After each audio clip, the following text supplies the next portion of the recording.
Hello friends, welcome back to my channel Vanita's kitchen. आज मैं आपके लिए लेकर आई हूँ तिल के लड्डू की रेसिपी, जिसे तिलकुटा या तिलकुट भी कहते हैं। क्या लड्डू बनाते समय आपका हाथ जलता है? क्या आपके लड्डू टाइट बनते हैं? क्या आपके लड्डू की शेप सही नहीं आती है? तो इस वीडियो में मैं आपकी सारी प्रॉब्लम सॉर्ट आउट करूँगी। इसे बनाना बहुत ईजी है और इसे बनाने में टाइम भी बहुत कम लगता है। मकर संक्रांति पर तिल और गुड़ से बने लड्डू ज़रूर बनाए जाते हैं। तो फ्रेंड्स, आपको मेरी रेसिपी पसंद आती है तो वीडियो के नीचे लाइक के बटन को क्लिक करें और मेरे चैनल को सब्सक्राइब करना बिल्कुल भी ना भूलें। तो चलिए देर ना करते हुए इसे बनाना स्टार्ट करते हैं।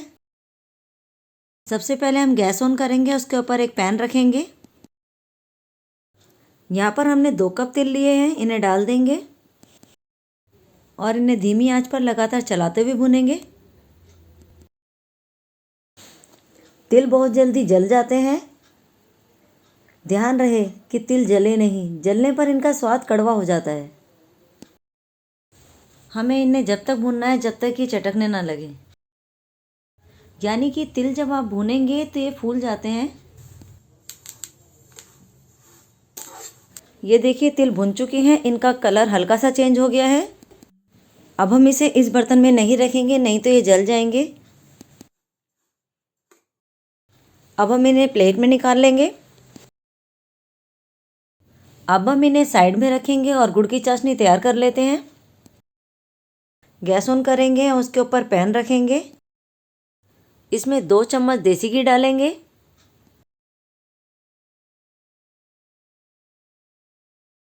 यहाँ पर मैंने 1 कप गुड़ लिया है, इसे भी डाल देंगे।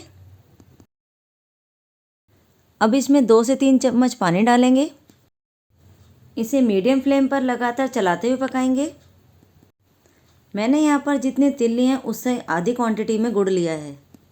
वैसे तो सभी तिल और गुड़ की क्वांटिटी इक्वली रखते हैं, मगर यकीन मानिए, अगर मेरे इस मेथड से आपने तिल के लड्डू बना लिए तो आप एक बार नहीं बार बार इसी मेथड को अपनाओगे। ये देखिए गुड़ पककर गाढ़ा होने लगा है। अभी हमें इसे और पकाना है। अगर हम चीनी की चाशनी बनाते हैं तो हमें 3 तार की चाशनी बनानी होगी, और वैसे ही गुड़ में भी हमें 3 तार की चाशनी चेक करनी है, मगर हम इसे अलग तरीके से चेक करेंगे। इसके लिए हम एक कटोरी में पानी लेंगे और गुड़ चाशनी की कुछ बूंदें पानी में डालकर देखेंगे। हमें इसे सॉफ्ट क्रैकलिंग स्टेज में पकाना है, यानी जब गुड़ पकता है और जब वह ठंडा होता है तो वो एक कड़क स्टेज में पहुंच जाता है। इसके लिए गुड़ चाशनी की कुछ बूंदें पानी में डालेंगे।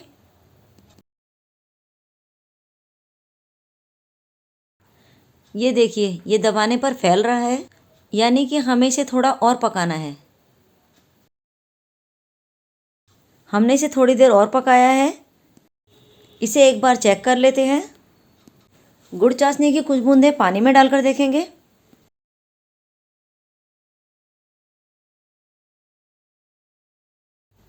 ये देखिए ये दबाने पर फैल नहीं रहा है, कड़क हो गया है, यानी गुड़ की चाशनी बनकर तैयार है। बस इसी स्टेज पर गैस का फ्लेम बंद कर देंगे। अब हम इसमें भुने हुए तिल डाल देंगे। अब हम इसमें डालेंगे इलायची पाउडर। इन्हें अच्छे से मिक्स कर लेंगे। आप चाहे तो अपनी पसंद के कोई भी ड्राई फ्रूट डाल सकते हैं। ये देखिए हमने इसे अच्छे से मिक्स कर लिया है। लड्डू बनाने के लिए बिल्कुल परफेक्ट कंसिस्टेंसी है। तो चलिए इनके लड्डू बाइंड कर लेते हैं। लड्डू बनाने के लिए मैंने यहाँ पर पानी लिया है और अब हम हथेलियों पर पानी लगाएंगे। थोड़ा सा मिश्रण लेंगे।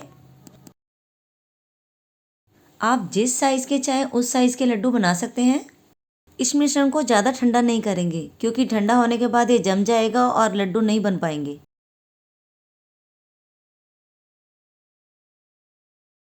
ये देखिए लड्डू बनकर तैयार है। आप चाहे तो हाथों पर घी लगाकर भी लड्डू बना सकते हैं, मगर जब हम हाथों पर ठंडा पानी लगाते हैं और उसके बाद लड्डू बनाते हैं तो हमारे हाथ नहीं जलते हैं। बस इसी तरीके से बाकी लड्डू भी तैयार कर लेंगे। आई होप आपको मेरी रेसिपी पसंद आई होगी। अगर आपको ये पसंद आई है तो आप अपने फ्रेंड्स एंड फैमिली के साथ भी शेयर कीजिए। वीडियो को एंड तक देखने के लिए आपका बहुत बहुत धन्यवाद।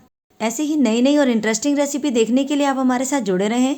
आज के लिए बस इतना ही। तब तक खुश रहिए, हेल्दी रहिए और कोविड के प्रोटोकॉल को फॉलो करते रहिए।